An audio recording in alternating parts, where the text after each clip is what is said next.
নমস্কাৰ বন্ধুসকল RBI JEE recruitment 2026 post ওলাইছে 11টাৰ লাষ্ট ডেট 6/5/2026 সোনকালে আবেদন কৰিব আৰু তাৰ কাৰণে 16 তাৰিখৰ পৰা আবেদন চলি আছে জুনিয়ৰ ইঞ্জিনিয়াৰ পোষ্ট আপোনালোকে সোনকালে আবেদন কৰিব 11টা পোষ্ট ওলাইছে লাষ্ট ডেট আছে 6/5/2026 মোৰ চেনেলটো ভাল পালে সাবস্ক্ৰাইব আৰু লাইক কৰি দিব RBI JEE recruitment 2026 Yes, online হবে লিকের vacancy civil junior engineer civil 7টা পোস্ট আছে জুনিয়র ইঞ্জিনিয়ার আছে 4টা post engineer civil consultant junior engineer handling আর সুপারভাইজার পে স্কেল 47,000 হ'ব আৰু 29,000 টকা থাকিব স্টাৰ্টিং 47,000 পৰা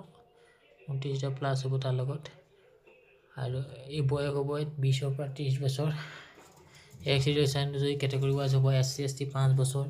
OBC 3 বছর PWD BD 10 বছর PWD OBC 13 বছর আৰু PWD ST SC 15 বছর কোয়ালিফিকেশন হ'ব minimum AS diploma civil engineering হ'ব লাগিব এপ্লিকেশন ফিজ হ'ব SC PWD BD 50 টকা জেনারেল OBC EWS 450 টকা 18% GPST থাকিব আৰু ষ্টাফৰ নীল আৰম্ভ হ'ব 16 তাৰিখৰ পৰা আৰম্ভ হৈছে আৰু 6 তাৰিখে শেষ হ'ব আৰু এক্সাম ডেট হ'ব 6 জুনত সোনকালে আবেদন কৰক থেংক ইউ